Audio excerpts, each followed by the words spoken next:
So this trip hasn't really gone the way I expected it to go.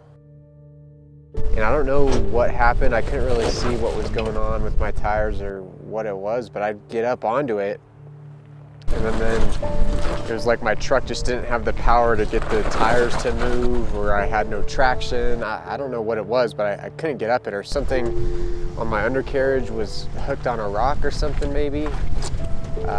I did inspect the underneath of the truck later, and I saw the diff had been scratched up a little bit, so maybe the diff was caught up, but I'm not sure. So I back up off the obstacle, I go right, and I hit up that obstacle instead, which was fine, but then I'm trying to fly the drone, I crashed the drone into the ground.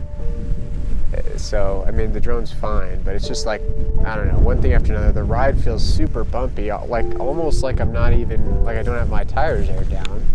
So then I'm going back into the, you know, the dash, looking at my tire pressure, and it seemed like everything went up a little bit. This one's at 21, this one's at 23, that one tire's still at 29. I'm like, what is going on here?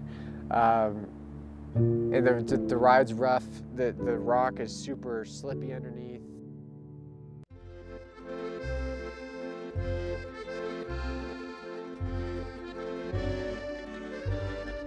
I'm trying to just, I came back to this is the campsite that I was camping at last night. And so I came back here just to kind of relax a little bit, you know, just hang out, eat some food, let Lily wander around, enjoy the scenery in the daylight when it's not freezing cold. It got down to, it was like 25 degrees last night. It was freezing. So it's like, feels like wintertime up here. Yeah, you know, getting into the whole truck thing was kind of an accident. You know, originally when I was stationed in Texas, I used to be in the Army. I was at Fort Hood in Texas, and I had a Focus RS, which is, you know, a little kind of fast, racy type car, and I liked it. Some people might not, but I thought it was a really well-made car, really enjoyed it.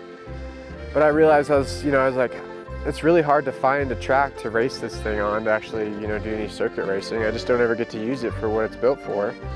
So I ended up getting stationed at Fort Leonard Wood for a little while, and one of my best friends, you know, he had a truck the whole time, and so I was like, you know, I want to get a truck. You know, you can fit all your buddies in there, you can fit all their gear in the back. It's just great for activities, adventures, doing stuff, doing fun stuff. You can haul stuff, you can haul boats, toys, all that stuff.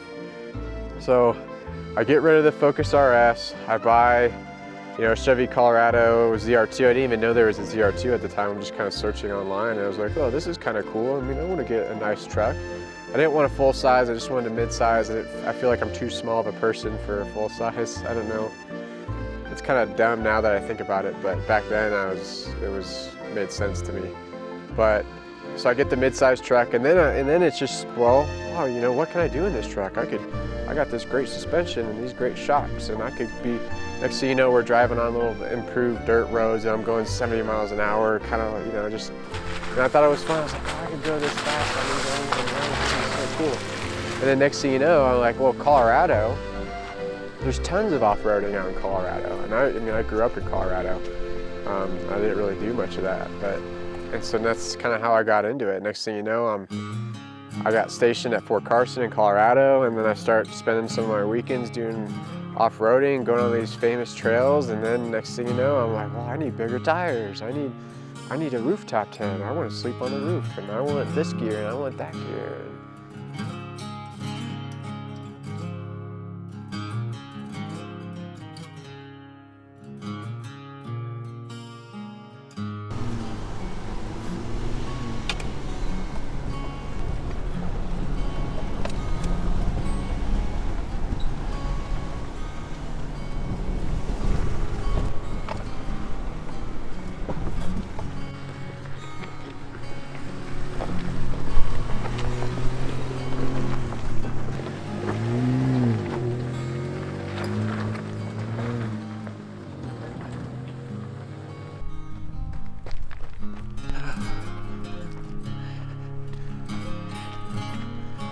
Breath.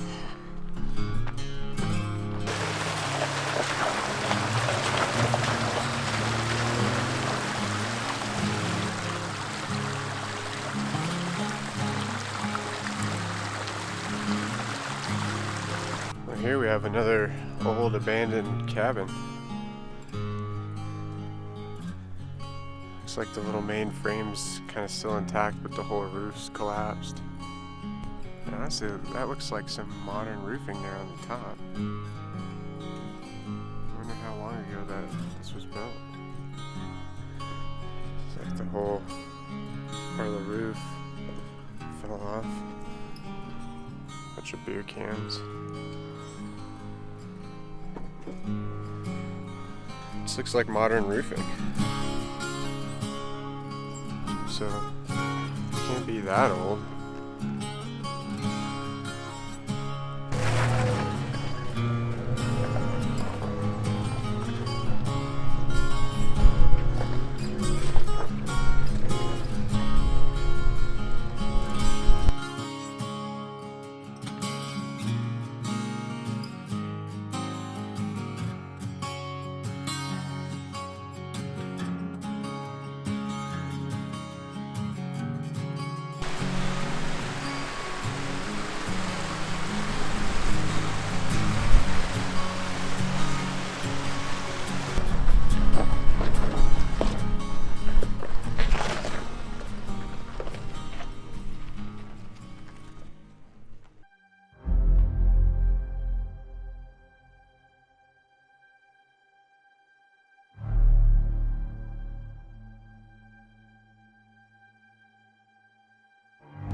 I don't know what was going on. I was struggling on that hill for some reason. I had that one obstacle and I couldn't get up it. I think my tires have too much pressure in them, to be honest. I only put them down to 20 psi. Probably could have gone down to 13. I just wasn't getting enough traction. And then I went a different route and I was starting to come up more and I didn't really film any of this. And I was just sliding around a lot. The rock was really crumbly and loose. So it was hard to get traction. And then I was starting to have trouble kind of going over easy obstacles. So then I was wondering if something was wrong underneath the truck. So then I got out and I kind of inspected everything underneath the truck. Try this other side. Everything looked fine. I was wondering, is my four-wheel drive not working? Are the front tires spinning? And everything's fine. So then I just kind of I backed up, and I just came back up a lot faster. And I was able to kind of get up everything. I just maintained my momentum the whole time. But I'm a little stressed out, so I just want to take a break. And I was trying to film everything too. I crashed my drone. I'm like kind of come up, and this obstacle's harder than I thought. And I'm trying to move the drone, and then bam! The next thing I know, the drone's like crashing in the dirt. It's too much going on at one time. I'm filming with 3 cameras. I got this camera, I got the GoPro camera, I got the drone camera. I have some decent obstacles I'm driving over by myself. Like just too much at once. Too much at once.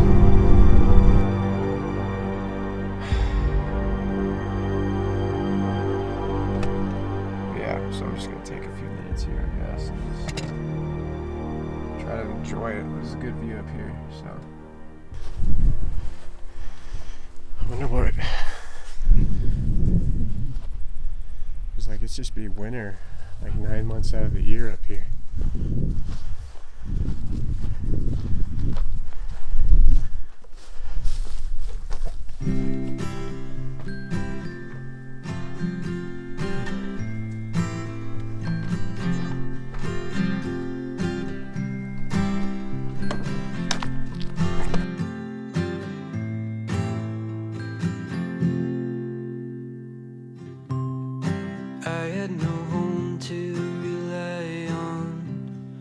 Driving around in a passenger van, dreaming of when I'd ever begin to start.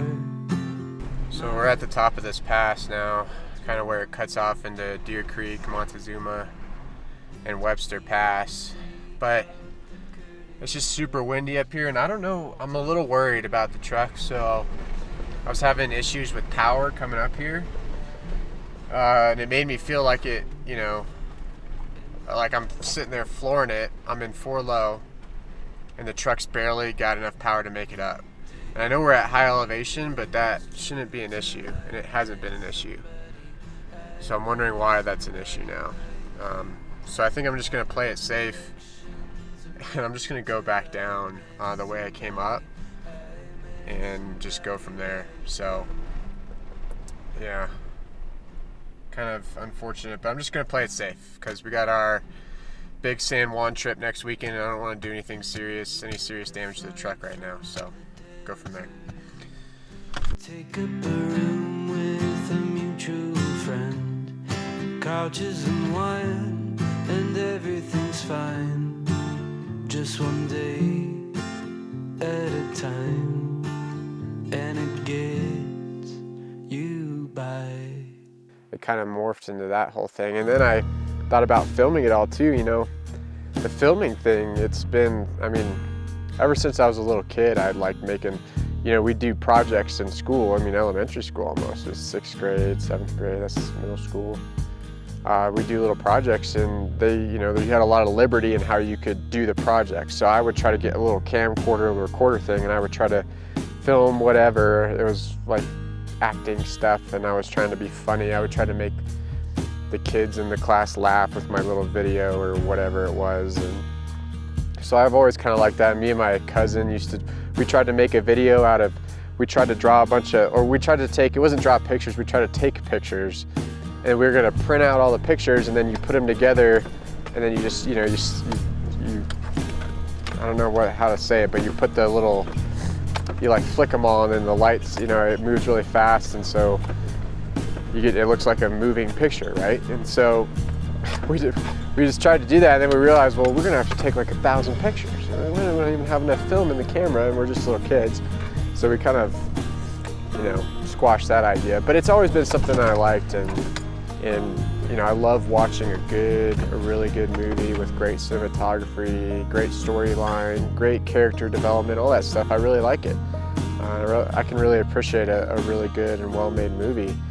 And so coming out here doing this stuff, honestly, all of it stresses me out, and I feel like it's type 2 fun because while I'm in it, I'm not really having fun. But later on, I look back and I'm like, oh, you know, I'm glad I did that.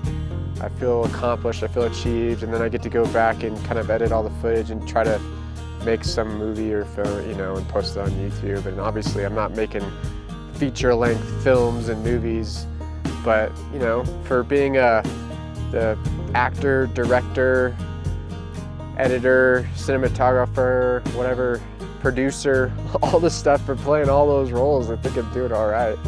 Doing a decent job, I guess.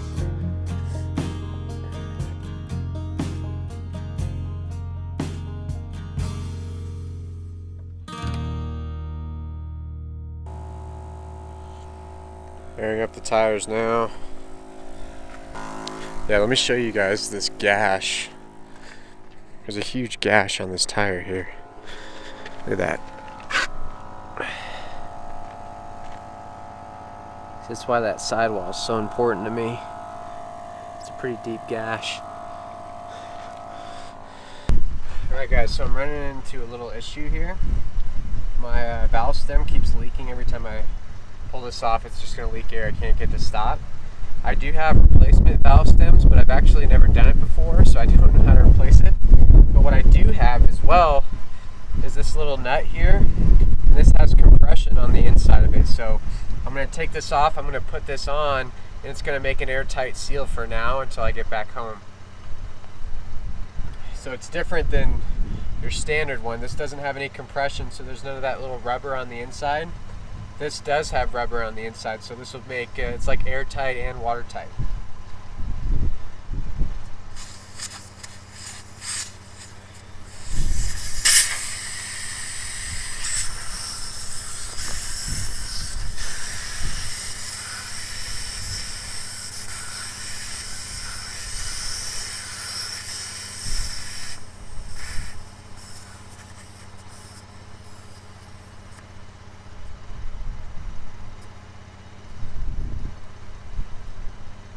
Yep, now I can't hear any air leaking, so it's completely tight.